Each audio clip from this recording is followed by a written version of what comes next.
We're excited to get started. We have a great mix of panelists today. So what we're going to do is we're going to really talk through, how has a liberal arts education helped you in your careers? What has your journey been? And we will have a final great question at the end. And then we are going to free up some time, probably the last 10 minutes, if anyone in the group has a question they want to pose to any one of our team members. So we have Ariana, we have Kimmy, we have Lily, and we have Nick, all graduates of St. Mary's. Nick in English, Lily in philosophy and communication, Kimmy in English, and Ariana in communication. So without further ado, I'm going to let each of them introduce themselves and their major, which I just kind of spoiled the fun, but they can talk a little bit about why they chose their major. So I'll start with Ariana. Hi all, my name is Ariana Vargas. I was a communication major and I'm currently on my 4th season with the Golden State Warriors. I work in the community relations department as a coordinator. So what I do is anytime you see the Warriors out in the community, either event or programming, that is what my team puts on for everyone. So we focus within San Francisco, Oakland, and in the South Bay. We try to touch every part of the Bay. The reason why I picked a communication major was because I did not know what I wanted to do, and I knew how broad and what an umbrella could be. So I took a lot of classes, and that's how I ended up where I am right now. Great. Thanks, Ariana. Nick, what about you? Yeah, thank you. So I'm the Farm to School Program Manager with the California Department of Food and Agriculture, which of course, that's like the normal path with your English degree to get into agriculture. So I started off like wanting to be a high school teacher and then ended up down this other unique path. And so my role is to support the farm to school movement and transforming the school food system.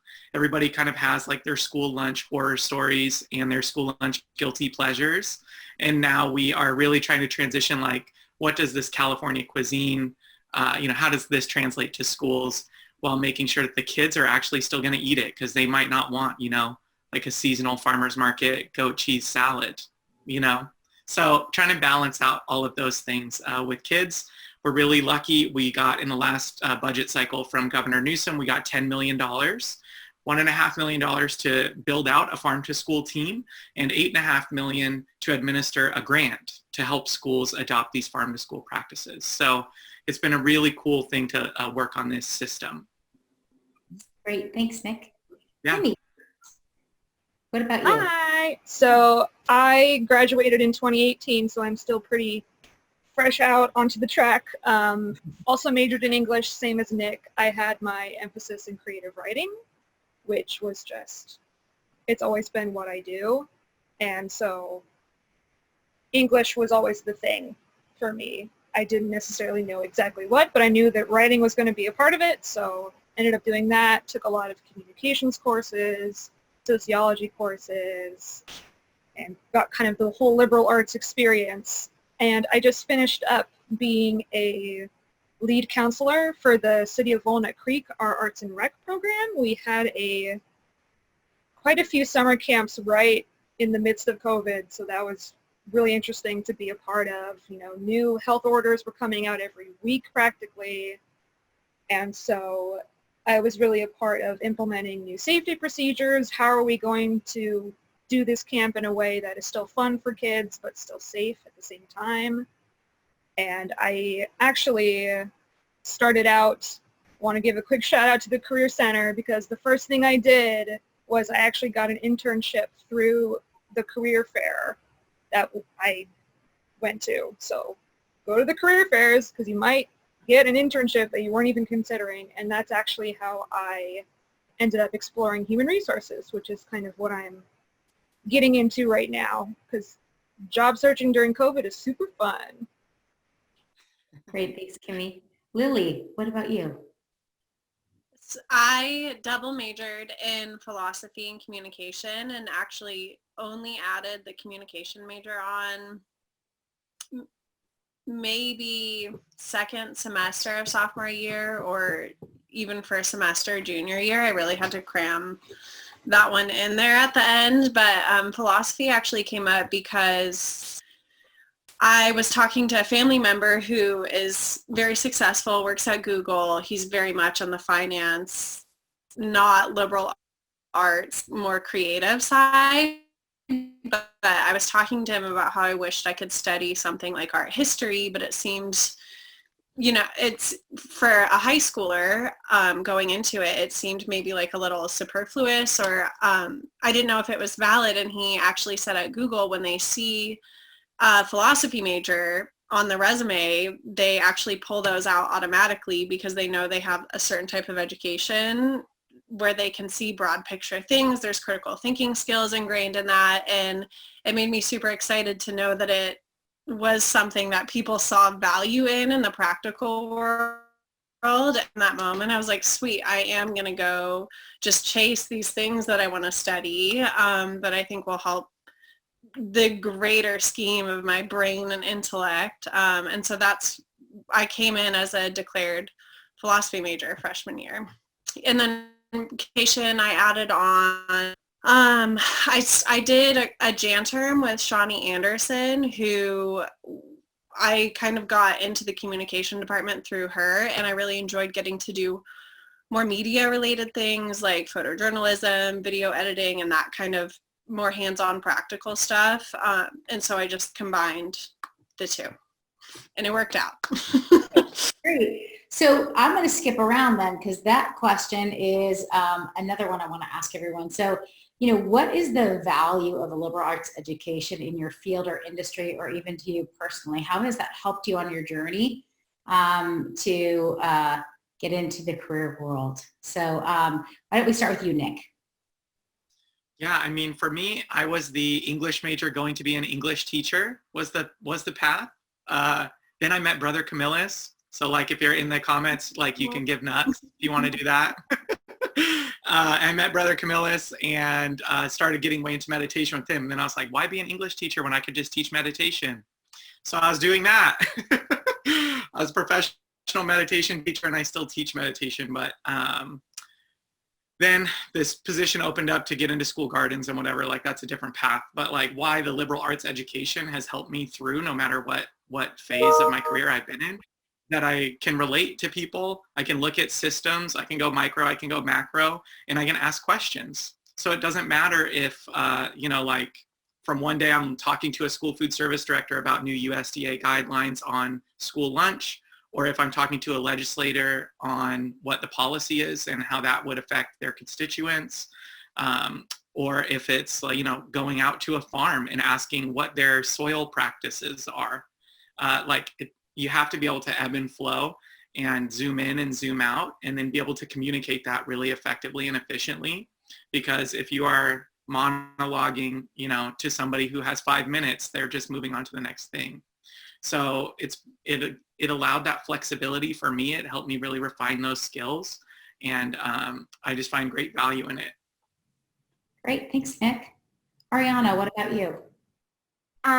In my path, when I first started, I thought I'd just be solely implementing community events, just putting them on, being out there, lots of fun. What I do is still a lot of fun, but I didn't realize I'd be creating my own programming, as well as working so closely to different departments. So I'm really lucky. I work with public relations, marketing, our studio team, and working at a somewhat of a bigger company. People want you to be able to speak their language, and I took a public relations department. I did video production, and so being able to understand what they're wanting from what I'm producing is really helpful. And I'm sure it's like this at other people's offices, but everyone has the most important thing going on. No one has time for what you need. And so by creating those relationships and really understanding what those departments need from you is really helpful. And I came into communications thinking I wanted to be in a public relations role, only realizing my writing is not as great, so I was not English major, but I'm able to speak their language and understand what they want, that storytelling, and really making sure everything connects. And though I never thought that connected to community programming, like Nick said, the bigger picture, I'm able to look in and outside of that as well. Great. So broader thinking, but able to go deep able to kind of have those critical skills and critical listening skills, as well as, it sounds like, really effective communication, right? That's the core of how you can get things done, how you can relate to people and make things happen. So Kimmy, what about you? I know you said kind of early in the burn here, but I'm sure you have some comments on kind of how that value has really helped you as you've gone into your role. Definitely. Want to echo what people have said so far, in that it really, in practically everything you do, there's communication involved, there's writing of some sort, there's all these things that you learn in the liberal arts, with a liberal arts degree and with the liberal arts education. I have been able to know that I can pivot if I need to. Although there are things where I just kind of fell into. I kind of fell into HR because I happened to run into someone at the career fair, and practically everyone I've talked to has said, oh yeah, I wasn't planning to be here, but I just kind of fell into it, and that's fine, but they seem really happy in their roles. And I have been able to feel really comfortable doing that because I have that background. It's like, okay, I have exposure to a lot of different things that I know how to think critically, I know how to communicate with other people, I know how to kind of learn at an essential level. Like I can learn how to, say, operate an Excel spreadsheet, but not everyone knows how to write or how to communicate or how to do some of these things that we take for granted. You may have a very in-demand technical skill, but if you can't kind of bring a little more to it than that, then it can make things more difficult. Great point. So terrific. So I'm going to go to Lily with a new question. So why don't you describe for me some of your journey from St. Mary's, graduating to where you are today? Like, what has that journey looked like for you? Kind of how has it morphed? How has it changed? And how have you kind of continued to get to where you want to and see the value and how you kind of grow? Yeah, I've had a bit of an exciting journey, I would say. Initially, when I graduated, my main goal as somebody coming in from out of state was really, I just wanted to stay in the Bay Area. And so I took the first job that was offered to me while I was still in school because that gave me income and means to be able to stay there. It wasn't something I was excited about, but I didn't know, I had never worked in corporate America before, and I thought I would try it. And within, I think, 3 days of being at this company, I probably shouldn't say what it was, just in case, because I think it employs a lot of people. But within, 3 days of being there, I knew that it wasn't for me. And basically every lunch break that I had at work was spent in a conference room researching other jobs. So I was from the get-go looking for other opportunities. And I feel a little similar to what Kimmy was saying about how I kind of fell into this world that I work in now. Because so many people knew that I was unhappy in the position I took, somebody sent me a job posting that they had seen strangely on the St. Mary's website that this film festival based in Berkeley had posted for the assistant to the director. And I was always into film and the arts, and it did involve some logistics and more administrative work that I had experience in for my summer jobs up in Alaska. And I met the director and we hit it off like too well. It was so strange. And I remember sitting in there and, being like, this woman is going to save me from this terrible job that I'm in right now. And at the end of it, she told me that they had already hired someone for the position, but she saw my resume and she knew that St. Mary's had a good reputation in the Bay and wanted to meet with me and be a mentor to me. And it just really threw me off.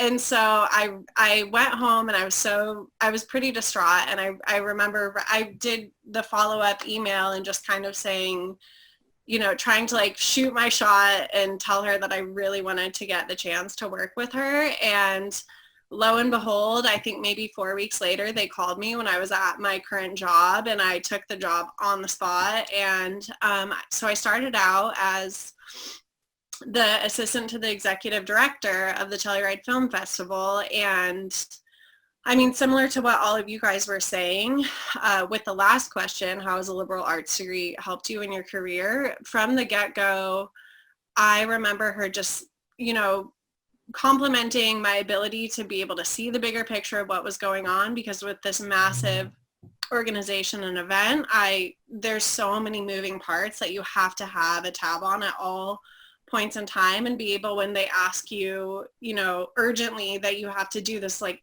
seemingly bizarre thing, to be able to zoom out and understand where the importance of that is coming in. And communication and writing is so important when you're writing to, like, you know, I'm 21, fresh out of college, and they're like, hey, you need to write the executives that run Netflix and ask them to do this for you. And I'm like, okay, like, I know how to be eloquent. I know how to formulate, you know, thoughts and be succinct and direct. And it, you know, she really was able to complement all of those things that you guys were saying, my communication, my ability to see the bigger picture. And then I just kept working with them, and my role kept growing with the festival in terms, like, they just kept adding more and more responsibility on, which I was so excited about. But I did start getting stretched a little thin. And then in 2018, I actually decided to take a little hiatus from work just to clear I was a bit of a workaholic by that point, I think. And so I took almost a year off, and I actually moved to New Zealand and bought a van in New Zealand and was traveling around, and I don't know, doing like my gap year soul searching thing. I ended up at some meditation school in Thailand. It was like my own strange little version of like Eat, Pray, Love, but way earlier in life. And honestly, in that journey, I saw how amazing the organization that I was working for was, how much I loved getting to be a part of the film industry, how much I loved getting to help these people share these stories that I saw actually being vehicles of change in the world. And so I contacted them, and I was able to basically create a totally new position for myself. And you know, going back to being able to see big picture, they didn't have this whole area built out that when we were working with other festivals, there was somebody in charge in that department, and there was nobody, we didn't even have that department. And so I basically wrote them and proposed creating this new role and, you know, area of the festival that was dedicated to be managed by me. And that was the guest relations and, you know, more industry logistics. And they loved the idea and wanted me back. And so now I came back from Thailand, and that's what I'm doing. Awesome. That's great. That's a great journey. That's fun how it kind of morphed, evolved. You kind of realized you really loved the company, and then you could look at seeing other opportunities that you could kind of carve out and kind of create the job you love. So that's awesome. Great. Mm-hmm. Ariana, what about you? What's describe some of your journey from graduation to today. What's that look like? I can really agree with how Lily started off. I just wanted a job and to stay up here in the Bay. So I took the first thing that came to me. I think it was a week after graduating. I had already committed to a job, and I'm like, this is it. I need an income. But with that said, I did not like it at all. And so I stayed there for a year because I knew you have to stay somewhere for a year for it to look good on your resume. You don't want to leave too early. So I stuck it out. But probably 6 months in, I was still looking. I was like, well, if something happens, like, it'll happen. I knew I wanted to get into the sports field. During my time at St. Mary's, I did take the quarter credit for internship. So I was able to intern for the Giants as well as NBC Sports. So I knew I had a liking there. But I didn't really know what in sports I wanted to do. Then I realized with my internships with the Giants, it was focused in the community, and I really had a lot of joy and just enjoyed, like, really took a liking to that. So I knew what I wanted to do now. So I was like, okay, I want to work in sports and I want to work in community. did not realize that there's actually a rule for that until literally a year after college. And I was like, what is this called? I Googled it, and the hard thing is with a lot of our roles, there's not exactly a single name for what you do. What you do here could be completely different somewhere else. So when I look up a community relations role at a tech industry, that could literally be customer service. And I was like, that's not what I do. So when I was trying to figure out what I wanted to do within sports, I realized, okay, it's called community relations, and now who's hiring? I threw my resume to the wind, anyone that could take it. Lucky enough, I landed with the Warriors, and I actually started off, my first job was full-time role, benefits, everything. But I knew I really had a draw and a desire to be in sports, so I did take a part-time role. I took a pay cut, but in hopes that this would turn into a full-time position and that I would actually like what I'm doing. And I think that was the biggest thing. I wanted to enjoy what I was doing. Shortly after I was hired, I was turned into a full-time employee, which was amazing. But I was so concerned, and I think at the beginning I was so concerned with my pay. I was like, did I still make the right choice? It was really the thought of, is it, do you like what you do or do you get paid for what you do kind of situation. So I stuck with it. I've been there now for going on 4 years, and I love every moment. I think the biggest thing is really that I truly understand why I'm doing this role. I have built a huge network, people I would never dream of meeting, but as well as my coworkers are my best friends. And I feel like as this business has grown, we have grown triple the size. We started off with, I want to say 125 people when I was there, and that's also including the players, which is insane to think. So it really felt like a small business. My first job was an 11 people size corporation. I can't call it corporation, business, and now the Warriors are, I think, at over 500. That's full-time employees. So I've grown with the company, but I also I still love what I do. I think down to the basis of it, I started off on the wrong foot, not knowing and just jumping into anything that was given to me. But now, after some soul searching, I didn't get my trip to Thailand, but maybe that'll come next. I'm really happy with where I'm at. Yeah, I think it sounds like a lot of it, right? We all go through that. I did the same thing, right? So it's trying to figure out what excites you, what motivates you, what challenges you, and a culture that fits for you. So those are all great points. Kimmy, what about you on, your journey? You talked a little bit about it. Is there anything else you want to add around your journey from graduation to where you are today? Oh boy.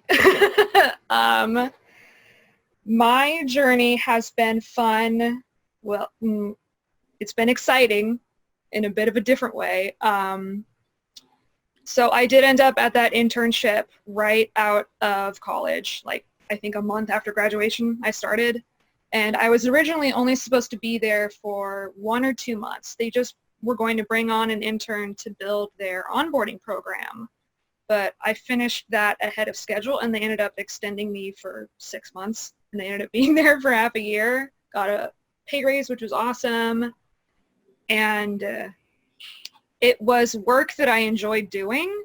Human resources wasn't what I pictured myself doing right away, but with the specific work I was doing, I was able to use my writing to build manuals for managers to help onboard their new employees. And I was still able to use a lot of those skills, but it wasn't quite the industry that I was excited about. I learned that there are grocery people who are very excited about groceries, and they're like grocery families, and that's fine. It's super cool. It just wasn't quite my deal. So I ended up applying and getting an awesome position at a tech startup that was like the dream. It was like the stereotype of all the Bay Area tech startups, where it's like there's scooters in the office and like pet leave and all kinds of stuff. It was amazing. But I actually I come in kind of in the resilience part of this whole equation. Is I thought it was psychological at first. I was having issues kind of accepting where I was and feeling a bit of imposter syndrome, like, why am I at this amazing company already? Also just strange physical symptoms. And I was having trouble coming into the office consistently. And I thought it was just a combination of that psychological factor of, do I deserve to be here already? And what I thought were just genetic migraines. But it ended up where I wasn't able to come in as consistently as I needed to, and ended up losing this amazing job for reasons I couldn't understand. But my mother pushed for a CT scan, and that is when they discovered the tumor in the center of my brain that was causing all of these issues. And so I ended up doing an outpatient psychological program, just kind of group therapy, get all my mental psyche stuff taken care of, and I got surgery to get my little cyst in the middle of my brain taken out, and everything went great. I'm now 1 year post-op. But I really had to kind of pivot and figure out what comes next from there, because I was on disability for a while because I couldn't. Brain surgery, it kind of messes things up, but I ended up working in a similar position to the one that I had been in before, which was more in recruiting and doing all kinds of interviews, all kinds of logistics, putting things together at a huge company. And when I was a contractor for that position, so once the contract ended, COVID was starting to come in. So it was just an unfortunate timing thing. But because I knew I had these skills in the back of my brain from my time at St. Mary's, it definitely was still scary, of course, but I ended up actually applying for the lead counselor position before COVID, and then they called me in the middle of it and were like, hey, this is happening. We figured that out a week ago. Do you still want to do this? And it wasn't even the position I initially applied for. I was going to be an administrative assistant, and now it was like, hey, you're going to help all these counselors with all these kids in the middle of the pandemic? And I was like, okay, sure. And full disclosure, I cried on my first day because I was like, oh God, we're going, and like these kids aren't required to wear masks yet, and I don't know what's going to happen. And it wasn't pretty, but I actually ended up having an awesome time.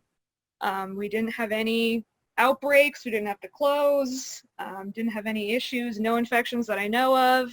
And I got to actually, kind of in the same way that I built the onboarding program at Grocery Outlet, I got to kind of build our safety protocols when the site coordinator wasn't there. So, creating sign-in sheets for cleaning, doing health screenings, kind of just summer camp on steroids, where it's not only we have to entertain kids, but we have to keep them safe too and make sure that their parents know we're keeping them safe. And yes, as Bev said, I came to everything, like every single event at the Career Center when I was at St. Mary's. And you were a stalker. A little bit. That's a good thing. That's a good thing. Yeah, it gave me all the resources that I needed in order to come back from literal brain surgery and be like, I got it. I'm good. Let's go.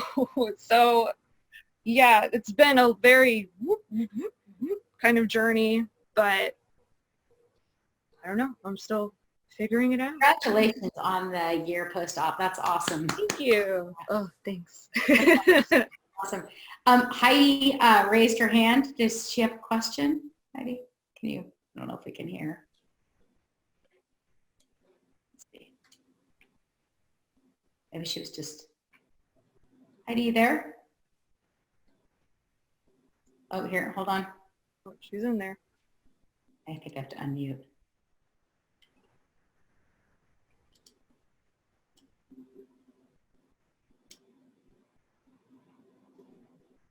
Can't seem to get it.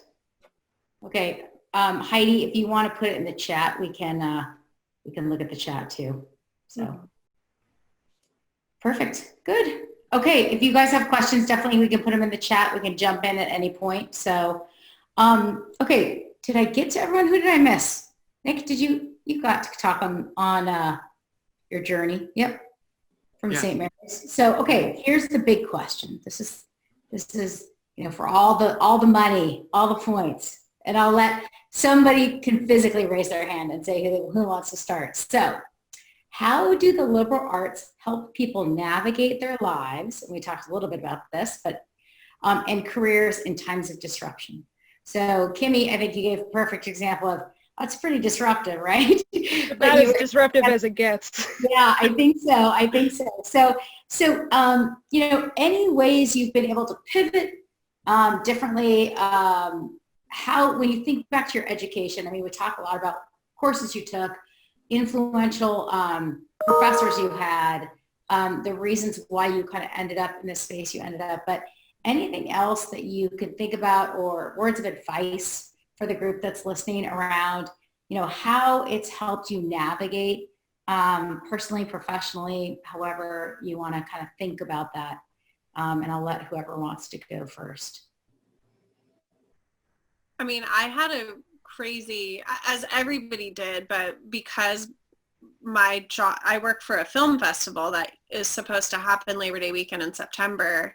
And so we were in this fortuitous position to, starting in March, kind of look at what was happening to the world and say, okay, we have plenty of time to, regroup. And I've been calling it the year of the pivot, like pivot and try and rethink how we can operate this. And basically in this strange, new realm, I'm going from somebody that my job was, once a film was admitted to the festival, I would start working with the distribution companies or the producers and organizing everything to get to the festival.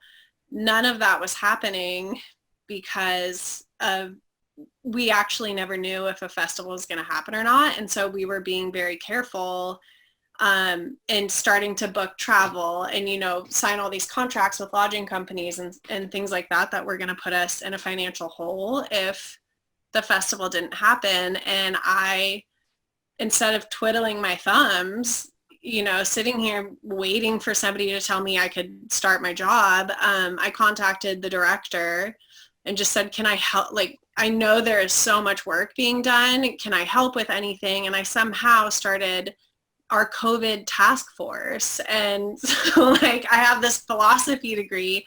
All of a sudden I'm having these meetings with test manufacturing companies to try and partner with them so they could come to Telluride and everybody that would come in could get tested before they pick up their pass, and starting to, develop all of these systems and protocols for like screening staff. And just, I would kind of talk to my friends and people and just say, I feel like all of a sudden I'm working in the medical field. Like I'm having phone calls with nurses and, epidemiologists who are consulting for, it was, total just how is this now what I'm doing? But I mean, I don't have a specific course or, moment of my education where I can say, this class helped me do all of that. But I think because at St. Mary's you're doing, like, I'm a philosophy major and I tried taking physics at one point and just doing all of this,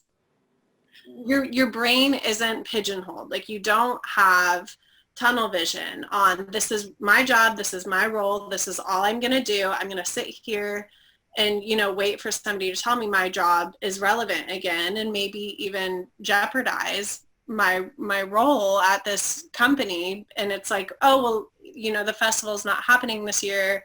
We need to cover ourselves financially. This department's not doing anything. Maybe we can look at that. And that never happened with the festival, but I'm really happy that I was able to say, just because what I specifically do most of the time isn't going on, I know there's obviously so much happening, and I know, like, I trust my capabilities and being able to lend a hand. And it was really such a strange experience, but really cool to all of a sudden be thrown into this like pandemic operations team that I was organizing.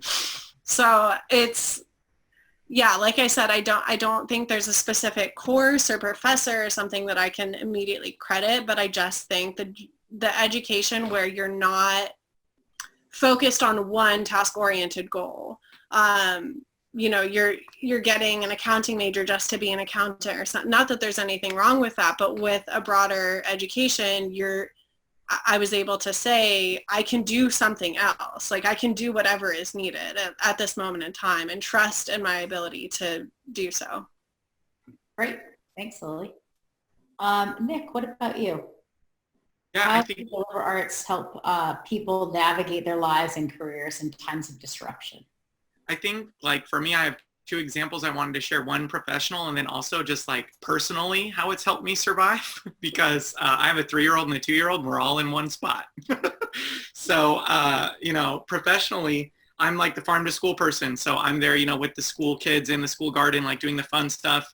And then when COVID happened, a lot of the universities shut down, those meal programs stopped, all the restaurants shut down.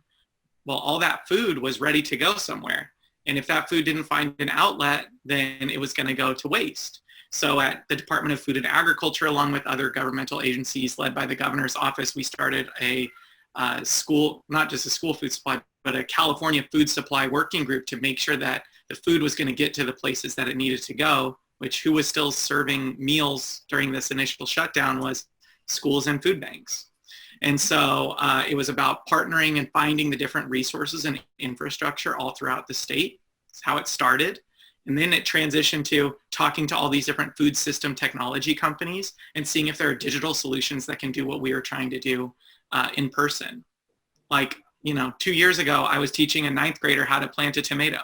You know, like that's a completely different thing. So, you know, professionally, just being able to pivot, just like Lily said, and just saying like, okay, I'll figure that out. Okay, well, this isn't happening. I'm going to go work over here. And being really comfortable doing that is really cool. And I think definitely comes from a liberal arts education and also being like comfortable in a group of 20 or 15 and asking questions and figuring like navigating just those spaces where it's a creative conversation needs to happen. So all of that is there. And then personally, like I'll just stick with the accounting example. Like I was an English major. If I'm stressed out, like I want to go read. I want to go write. I don't know if you're an accounting major, you're like, I'm just going to go home and I guess like do some more accounting, like to relax. But that's like what I do. And it helps me heal and grow and, you know, stay connected to who I want to be and how I want to exist in the world. And, you know, so I just think it's really important that like, if you follow the stuff that you're interested in, the things that are helping you feel good, the careers out there exist. And even if it's not like the content that you thought, right? Like Kimmy getting into HR now with like creative writing flowing through you, you know, you're still getting fed in other ways. So, you know, there's always going to be a career out there for a liberal arts major. It doesn't have to be like, you know, just one thing. Great. Thanks, Nick. That's awesome. So definitely hearing, right, navigating through the gray, being able to feel comfortable with ambiguity is so important. And I will tell you, you know, I've been in business for far longer than I want to say, but it's constant ambiguity, right? You take roles and it's not a clear path. It's not very black and white. And I think when we think about a lot of what you guys are talking about, it is really being able to be comfortable with change, comfortable with the unknown, right? Not maybe knowing the clear path, but being able to feel comfortable figuring out the path or have little information and come to some sort of solution. So I think that's terrific. You think about how that's so relevant in all of what you guys are doing. I think that's great. So Ariana, what about you? So how do the liberal arts help people navigate their lives and careers during all this disruption we have going on? Well, even before COVID hit this year, it was an interesting year to start off with. I've actually never had a manager for an entire year. So starting from the beginning of the year, either halfway through or almost to the end, they either leave, find a new job for some reason. Maybe I just don't have a good luck. Well, at the beginning of this year, the director and the manager of my department both left. So we were a team of 6, now down to a team of 4. So we're already digging a hole deep. We are just trying to make it through. COVID hits, and my job is very much in person, large events, minimum 100 people. And we are not a work at home kind of company. We are an entertainment company. Everything that you need to do, you need to be there. So going into it, we kept asking, are we going to work from home? Is that going to be happening? But the question back to us was, well, then what are you going to do? Like, if you're working at home, how can you really do anything with what your job situation is? And I was like, there's plenty to do, let me tell you. So I think maybe for the first week, we kind of sat there because a lot of our community programming is sponsored, so it depends on the type of funding being given to us. Well, we had to come up with all virtual programming, which is completely new. And for myself, understanding what the needs were from the community, from, putting on a reading rally with 300 kids, is that really needed right now? Or is it food security? Is it PPE needs? So we shifted to 180, and it was really being on the ground and talking to the community, and that's like where our interpersonal communication comes in.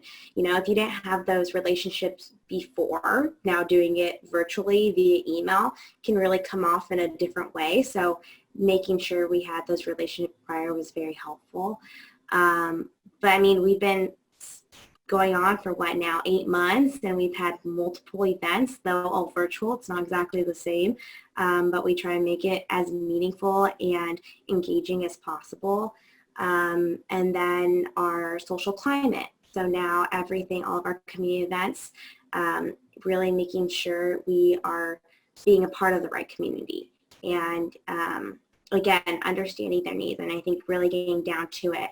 So with that, without our director and without the manager, we are a team of 4 women who do not have the titles of those directing our way, but nevertheless, we are doing it, and we are just putting our foot down and really having the voice in the room. And I think that really comes from having those, for myself, having that small environment within classroom settings and feeling comfortable being able to say what you think. And as much as I may not have like seminar, those participation points, you had to say something, you had to put your voice out there. And hopefully when you did, it was something meaningful. So I think that really is coming back to me now. But similar to what everyone else says, we're not pigeonholed, we're not stuck in what we do. So job stability isn't exactly the sturdiest right now. So if something were to happen, I feel confident enough where I can transfer these skills to the next job I may have. Great. Yeah, I think a lot of what you guys talked about is really good. There's a lot of opportunities you guys have been able to take advantage of. So while it's not great that the 2 leaders are gone, you were able to get that experience and that exposure as a leader that can help you, right, with the capability build. And so I think, seeing that as more of an opportunity than a hindrance, Lily spoke about it, Nick as well, and Kimmy, like, taking these resilient moments and being able to do things out of the box of what you even thought you were doing. We all kind of have done that, right? Safety protocols, or how we need to work differently, or the whole virtual, it's all virtual all the time. So Kimmy, I know you talked a lot about this earlier. Is there anything else you want to add around liberal arts education and helping people, like, how does it help people that or yourself with navigating, during this disruption? You talked a lot about what you're doing with safety protocols, but anything else you want to add? Yeah, everyone's made great points so far. And everyone has a different relationship with seminar, but like, I love seminar too, I'm with you. But like, that was my class that really did a lot for me. I was one of those people, but that's fine. And, shout out to Professor Redimer and Professor Herrera, actually had seminar with me. And yeah, you use those skills that you don't think you're going to use, even if you are like, I'm an accountant, so I don't want to take a seminar, but I have to, you are still going to end up using those different things. And I think with the wide variety of things that we are able to do with liberal arts, this scares people when I say this because of my background, but don't always assume that you have time to do what you love later. Because sometimes, you never really know what's going to happen in your career field or in your personal life. And I would just really encourage people, and it is scary coming from me, I understand that, but you don't know what's going to happen in either direction.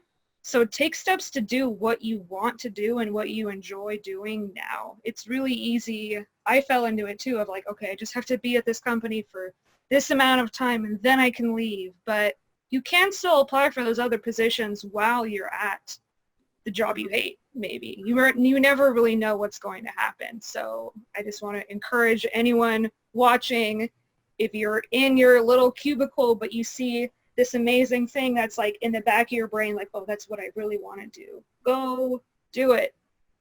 Don't wait. Just go do it. Absolutely. Yeah. Absolutely. And, if you're at I'm at a larger company, right? But what's kept me in it is the excitement of the change. So it's like, you have another job or another opportunity and you move into that other space and it's like starting fresh, or it challenges you in a different way. So whatever it is that I think, we've all learned, it's really that you can do other things and you don't really limit yourself. Now, I'll never be the finance lead because it's probably not going to be the way it is. But obviously, clearly, I loved seminars. So this kind of feels a little like seminar to me. It's kind of fun. So good, great. Thank you guys. I really appreciate the candor, the openness, just terrific conversation. I think we lost Nick somehow. So he might have, one of the kids might have come in and hung him up. So we'll open this up. We have 10 minutes. Here he comes. So we have 10 minutes. We can open it up to any questions. If anyone wants to put a comment in the chat box, we would be happy to route them. If you want to ask a specific person, we are wide open. So we'll just kind of leave it open. While we're waiting, anything else you guys want to call out that we didn't cover that you just want to mention around anything tied to resiliency, education, advice, thoughts? I've covered a lot already. I mean, similar to what Kimmy was just saying,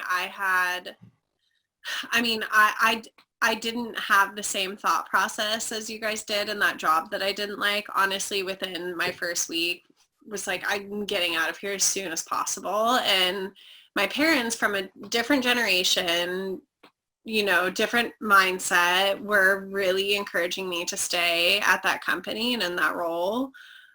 Which I thought was insane because I was incredibly unhappy. And I remember at one point, one of them said, you just need to disassociate, who you are from your job. And I was like, no, you don't have to do that. I can do something else. I can find something that I love doing that makes me happy. And that was really the driving force behind it. And I really do encourage, I am a bit of a dreamer, but I really do encourage you right from the bat, getting out of college, to just go for what excites you the most and what makes you happy and what ignites some sort of fire. Because if you're doing something to get a paycheck, for a little bit, I understand that I had to provide for myself, but it's not going to feed your soul in the end. And I think what St. Mary's does a really good job at is it's not an education that's a means to an end. You're growing as a human and as an individual. And I don't think people coming out of that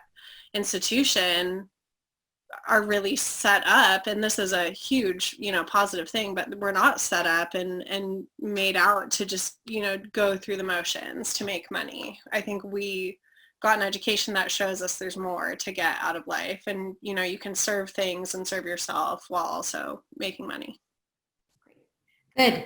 So we have quite a few questions. So somebody asked me to share a bit of my journey, and then we have a couple other questions we'll cover off. So similar to all of you, actually, I graduated from St. Mary's I went into Integral because I didn't know what I wanted to do. And I thought, hey, I love reading. Always wanted to read the great books. So I thought, this is terrific.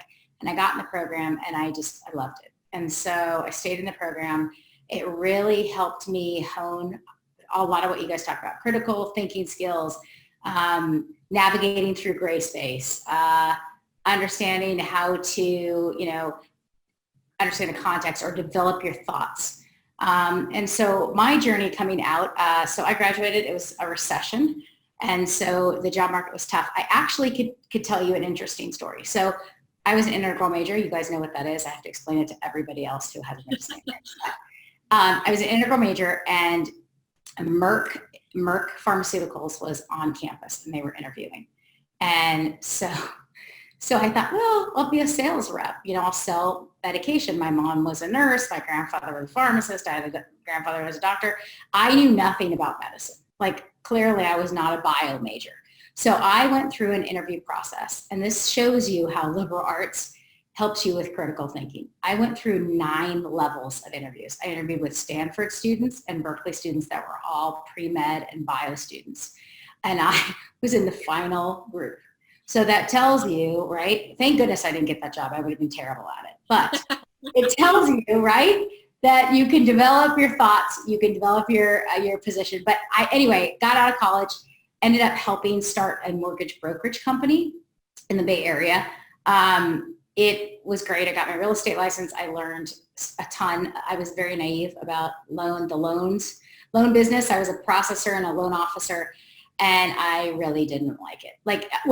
It wasn't that I didn't like it. I just couldn't see myself doing it for forever. And it was a very small company because we started it. So there were 2 people. And I was thinking, wow, I don't know if I can do this. This is not my thing. And it was, so I left the company and happened to have my sister's boyfriend, who's now my brother-in-law, was at St. Mary's, and he went to the career center and he found a job posting. This shows you how old it was. A job posting for a job at Kraft Foods. And he said, I think you should interview. So I quit on a Friday. On a Monday, I was back in the Bay Area. I interviewed. I got the job. What was awesome for me is the company was hiring people as temporary employees so I could test it out. And I thought of that as like, hey, I could prove myself, but I can also see if it's a good fit culturally for me. And it was a great fit. And so I went in to customer service and logistics. Well, it was customer service and sales, and did a ton of different roles, moved across the country, sight unseen to Chicago, did some project roles, and just basically, as I saw opportunities, I would look at the job and I would say, wow, so the Chicago job, it just felt like it was my job. Like it was meant for me. It covered everything I love to do. And I went into that job and, left family, and it was the best thing I ever did. It was the best job I ever had. And, moved to Atlanta. So started as a first line supervisor, had about 20 people reporting to me. But I kind of had a vision of what I wanted to do, but I liked learning. So I think fundamentally, when you think about our education in liberal arts, there's a love of learning. And when I think about my career and the flow of my career, I maybe didn't have it fully mapped out because companies change, they evolve, roles change, but I knew fundamentally that I had certain skills that I could leverage. And I also knew that I loved to learn. And so in the beginning of my career, I was all about what else can I learn? What else can I do? How else can I network?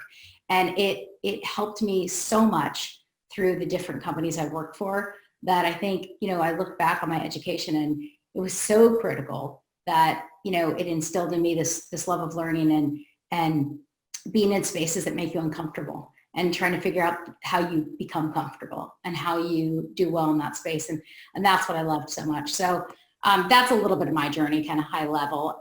Okay, so here's the next question. Is there any particular, and popcorn, whoever wants to answer this, is there any particular experience or skill set or course you wish you had taken or developed as a student? I can answer because I was a transfer student. Oh. So I only took 2 years worth of classes. So all the other ones from before, I wish I could have done those. Because I transferred, I thought I could be a history major. I could double major history and English. And I just didn't have enough classes for it. So I would have loved to do that and been able to bring that knowledge. Not like it would have done anything different for what I did after, but I just liked it a lot. Good. Anyone else? Yeah. We have another question too. So go ahead, Kimmy. Yeah, I would just say I would have loved to, looking back, I wish I had taken like one business course.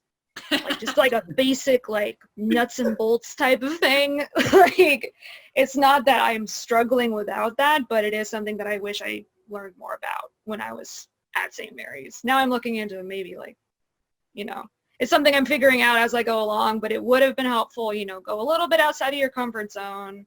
You can be the one English major in a business class, it's fine. Just do it. Just learn. Like you said, it all comes down to a level of learning. So take advantage of that. You have a lot of opportunities to kind of go outside your major at SMC. So definitely I would say do that. That's great. Great advice. Okay, here's a question from Andrea. Looking at nuts and bolts in the job search, did you use your SMC network like through LinkedIn to find opportunities or to gain information or in other ways? So how have you really done your job search? How have you built your network? I think, Lily, you had a great example of somebody you connected in with, right, through your network. Yeah, somebody, and it's funny because I'm not from California or the Bay Area, and so outside of it, unless you like college basketball, when I say I went to St. Mary's, people don't really know what it is. But in the Bay Area, it actually, I've learned it has a really good reputation.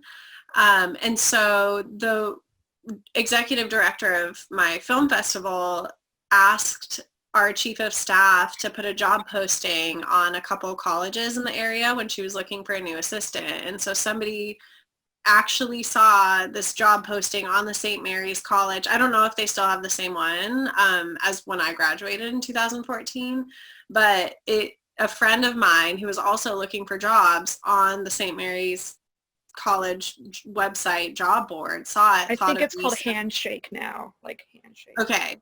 Yeah, that's different, but probably similar thing, new platform. But I literally got into this role that I have now because it was posted on the St. Mary's board. It was magical. I feel so lucky, and I'm very thankful for both somebody for posting it and somebody for seeing it and sending it to me, because that's how I got it. Great. I got my job through the St. Mary's board. So it was a little older than a platform, but it was okay. And I will tell you, I think networking is so key. So, as you build your network in, through LinkedIn or St. Mary's, there is a great alumni linkage. And anytime you can utilize that, it will help you tenfold. I will tell you, most of my positions that I've had over the years has all been opportunities to network, opportunities to showcase my skills, and roles, being tapped sometimes on the shoulder. Sometimes I go after the roles, but oftentimes it is that connection that leads you in a place, or you find a person you really want to work for, and you start to kind of work that way to get in under them. So great. Anything else you guys want to add to Andrea's question? Yeah, Kimmy. Yeah, I've set up kind of informational interviews with folks through LinkedIn, because it's always nice to have kind of your target companies that you're looking at that might be a good fit for you that you're thinking of, and LinkedIn is really helpful in that aspect. I have not run into any SMC person who hasn't been like, oh yeah, of course, like even if we didn't go to school around the same time, usually they're like, oh yeah, St. Mary's, like sure, like let's go get a coffee, or well, in the before times, it'd be let's go get a coffee or something. And I would say definitely it's worth at least having that basic bit of LinkedIn on there. So if someone, maybe not even in the department that you're looking at, but just at the same company that you're considering, definitely I say reach out to them, send them a message. I've done that before, and immediately people are kind of like, oh yeah, let's go get a lunch. Like there's this position. What are you looking for? And so it really, that is how it happens nowadays. It is a lot of networking, and it can be exhausting, but it's definitely worth it. Great. Thank you guys. I know we're at time. We're a minute, 2 minutes over. I have 2 different clocks here, so I don't know, a minute or 2 over. I want to thank you guys all for taking the time, being so transparent, so open and honest with your journey and how your liberal arts education has been so helpful in your journey, and it's been actually very inspirational listening to you guys. So I thank you guys for joining.